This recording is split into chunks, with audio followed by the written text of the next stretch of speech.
Hello everyone. After a slight delay, welcome to the third part of Why Did You Ask Me to Join Your Relationship Challenge. It's TeruShouEnnoTana time.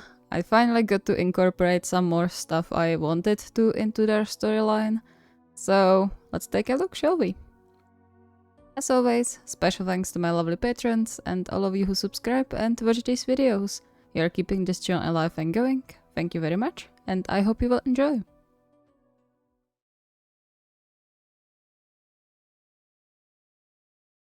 The atmosphere in their home turned somewhat heavy once again. It was just natural, Dasho supposed, but he still hated it. He missed the usual light-hearted chatter, the occasional jokes and playful competing Terushima and Tanaka loved to engage in on almost daily basis. At least the dreaded "we told you so" didn't sound from their mouths. He understood the shift, the shock the incident caused in their household, yet he just wanted things to go back to normal, even though he felt anything but well. He managed to still go to practices, and accepting affection also wasn't as difficult as he thought it would be, true, but even shadows terrified him.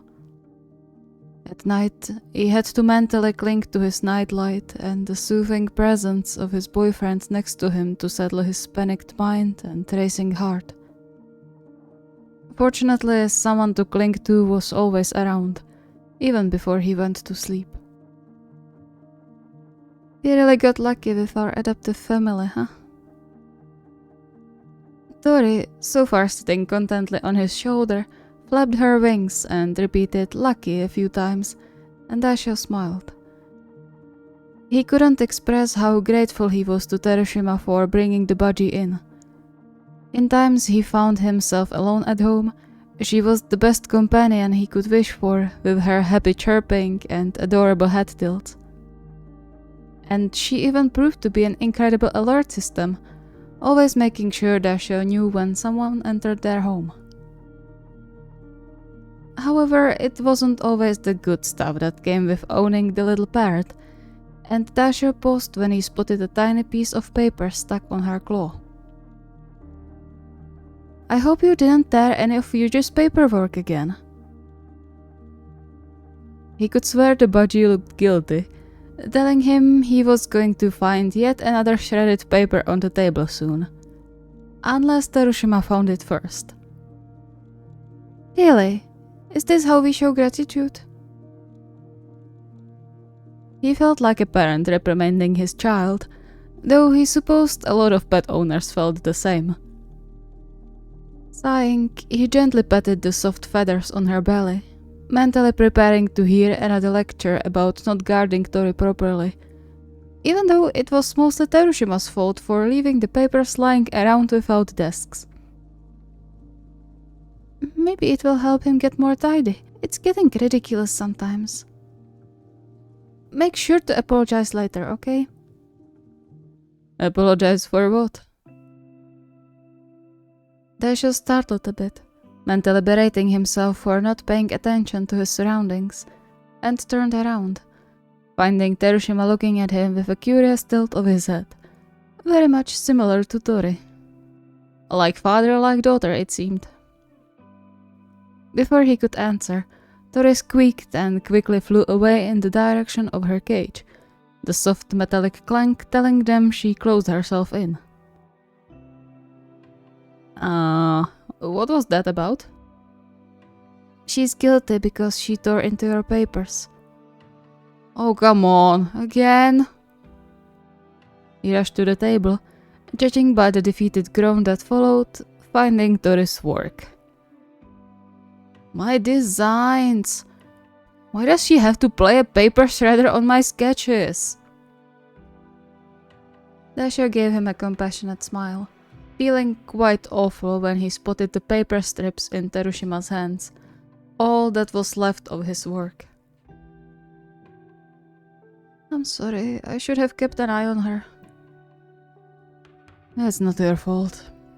Do you think it can be glued together somehow? I really need those for next week." I think it should be possible with some duct tape. I'll help you if you want. That would be awesome. Glad Terushima wasn't too upset, Dasha followed him to the table, stopping for a roll of duct tape along the way.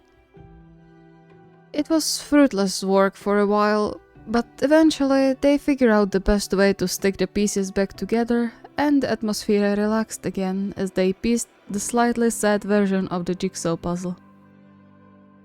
And in the end, it was quite fun, Dasha had to admit.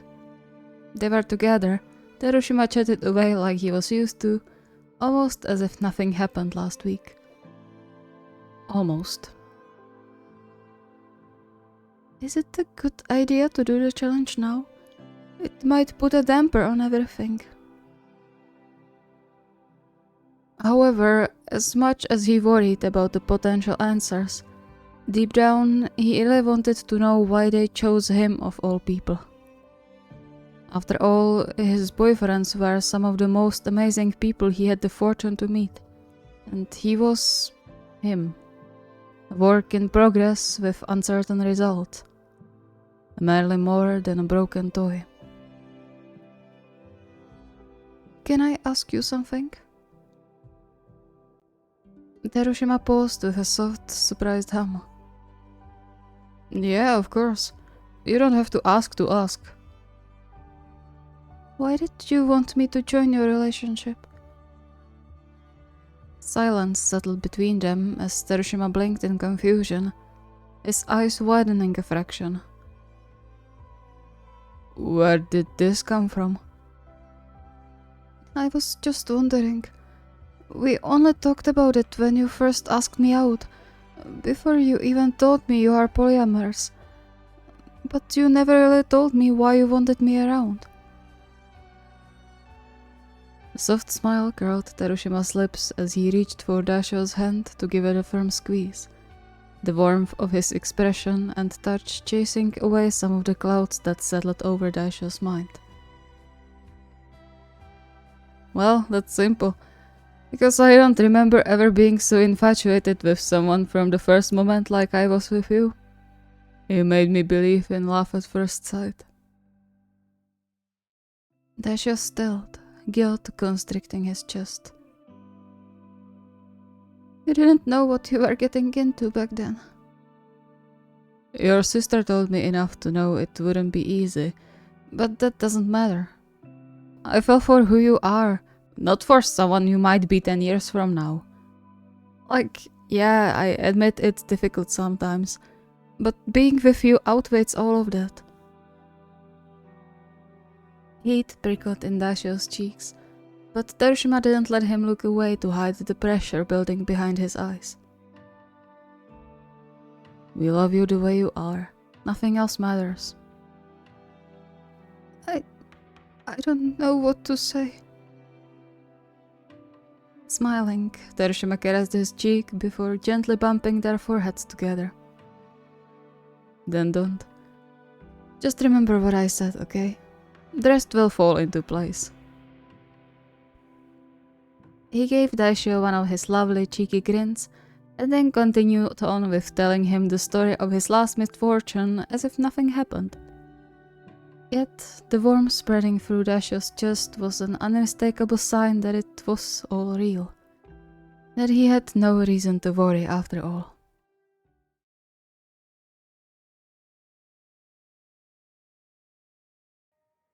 The house seemed empty when Daisho arrived after practice that day, but the sweet scent of baking told him he didn't have to worry about being alone. Aching all over after the hours spent on the court and in a gym, he carefully made his way to the kitchen, an involuntary soft smile curling his lips when he spotted Ennoshita watching the oven like a hawk. I didn't know you got into baking.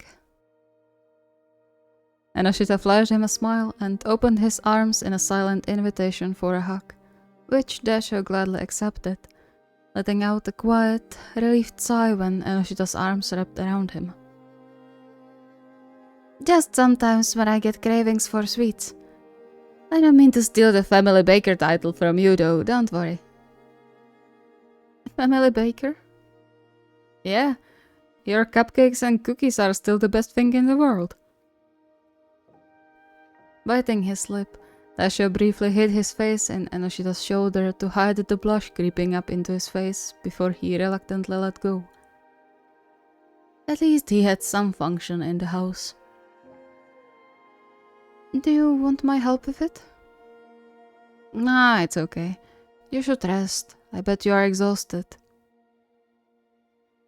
Dasho nodded and then hissed as sharp pain shot through his shoulder and upper back, almost as if on cue to support Ennoshita's words. It didn't escape Ennoshita's attention either, concern immediately flashing over his face. Did you get hurt? No, it's just... it feels blocked. I tried to stretch it at the gym, but I might have made it worse. Humming quietly, Ennoshita reached towards his shoulder, waiting until Dasho gave him a go-on signal before he gently kneaded his muscles, stopping immediately when Dasho hissed again. Yeah, might be overexertion since it's your spiking arm. Do you want me to stretch it? Dasho froze, his first instinct almost screaming at him to step away. Do not let anyone touch him, his back, or get close to his neck. The second one, however, reminded him this was Ennoshita, someone he had no reason to be scared of. And so he nodded jerkily, though he couldn't stop the nervous twitch of his fingers. I would appreciate that, but can you work over the t-shirt? Please. A sad smile appeared on Ennoshita's face as he caressed his cheek. Of course. It might not be as effective, but I'll do my best. He then motioned for Dasho to sit down, positioning himself more to his side rather than standing fully behind his back. A gesture Dasho felt equally grateful and guilty about. I'm sorry for being difficult. Ennoshita clicked his tongue at that and leaned down to kiss Dasho's temple before he started to carefully work on the stiff muscles and joint. You aren't.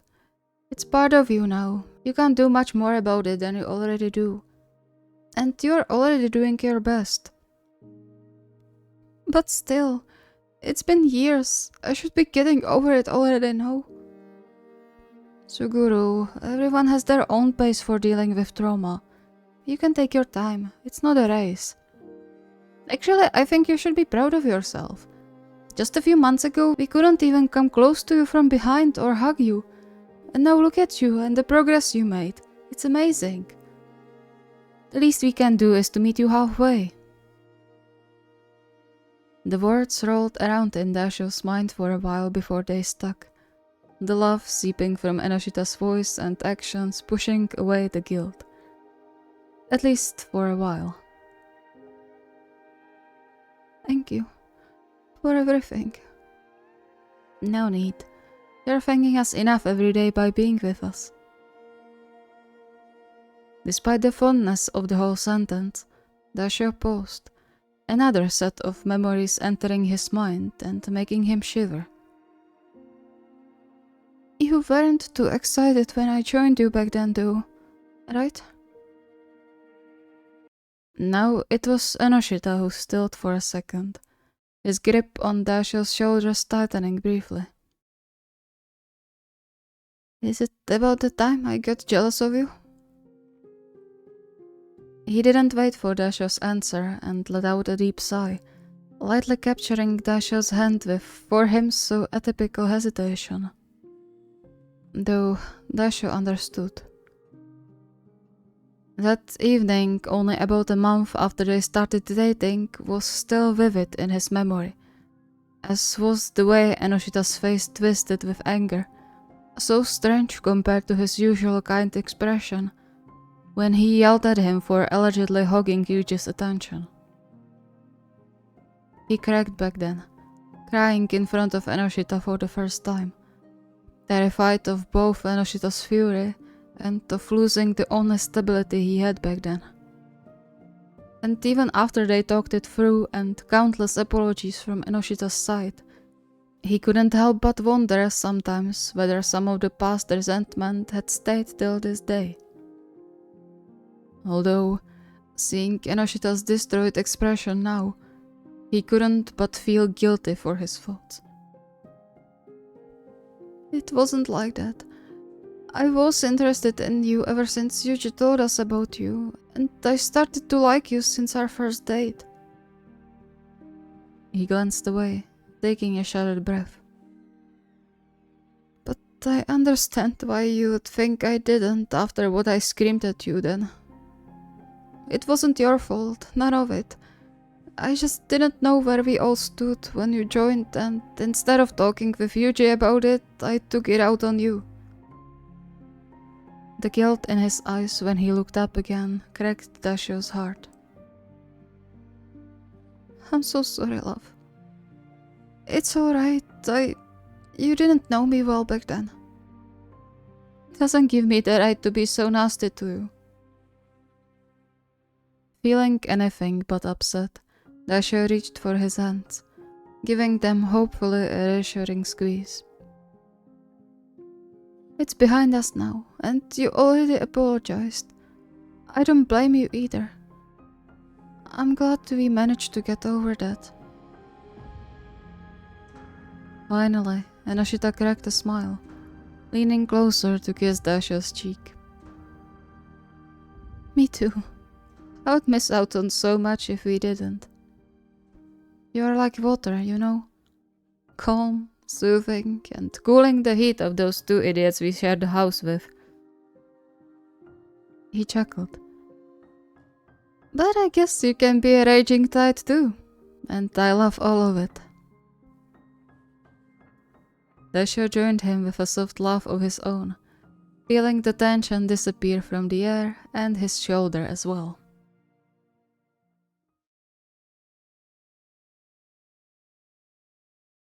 Catching Tanaka alone proved to be a challenge, interestingly enough, but finally he was greeted by a feather-light kiss landing on his cheek just as he was finishing cooking lunch for just the two of them. It smells and looks amazing. Dashio chuckled and gently pushed Tanaka away. Don't drool over my shoulder, it's going to be done soon. You should really try your hand in some cooking show. Bet you would smash everyone else with ease. Blush warmed Dashio's cheeks, though he doubted it would be that easy to win. Still, Tanaka's praise stirred some deeply hidden feelings in his chest, empowering him for the upcoming challenge.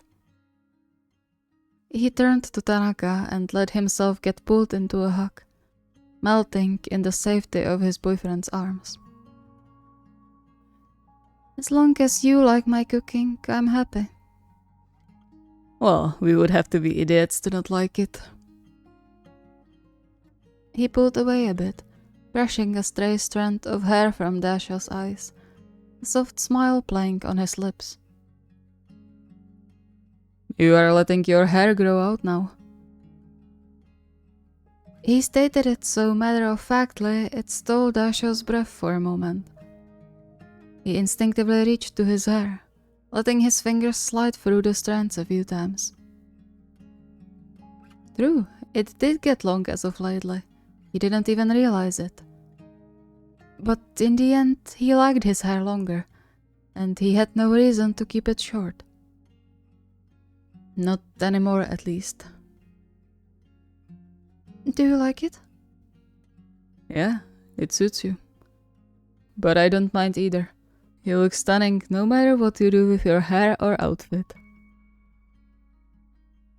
And just like that, Dashio's knees wobbled under him, the only thing keeping him steady being the strong arms around his waist. Not that he didn't know Tanaka could be smooth and charming when he wanted to, but getting used to experiencing it on his own skin was something else.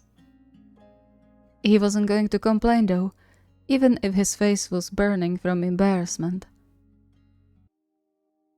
Suddenly feeling brave, he brushed his fingers over Tanaka's cheek, tracing the sharp line of his jaw, and the curve of the smile settled on his lips before he spoke up. "Why did you ask me to date you too?" Tanaka tilted his head in apparent surprise, and then pursed his lips as if thinking hard about it. Good question. I don't know. Or rather, I can't describe the reason exactly. You bring something calming with you when you are around, you know? And you are a sweetheart. So, that's probably why. Tasha's heart skipped a beat when he leaned closer, so close he could almost feel the words when Tanaka spoke on his lips. I guess you're just easy to fall for. Am I? The deep hum he got in response had him clenching Tanaka's sweatshirt in his hand. His eyes closed against his will, but his shuddered breaths and racing heart weren't the result of fright, just like Tanaka's grip on him wasn't fueled by anger or drive to hurt. Can I go ahead? Dasha wished nothing more than to say yes, to get lost in the feeling he had already forgotten and block out everything but for a while. But... Don't, please, not yet. He waited, instinctively tensed against the expected reaction and possible pain, only to shiver when the hot breath so far caressing his lips disappeared and a gentle kiss landed on his forehead instead. Alright. Should we make the table? Or do you want to eat on the couch? I can cuddle you on the couch. Despite the conflicting feelings stirring in his head, Rashio had to smile, and then handed Tanaka his plate. Sounds like a good plan. Thank you so much for watching. I hope you enjoyed. I gotta apologize for taking so long with the Polyship challenges, but yeah, I'm back on the track with them. First thing, I also apologize overall for delays, but with Christmas and with exams coming up and my distaste for studying and looking for a actual job, there's a lot. So yeah, the delays might continue for a little bit, but it shouldn't be as bad anymore, so hope you can forgive me. If you have any requests or ideas, the request form is linked in the video description. See you next time.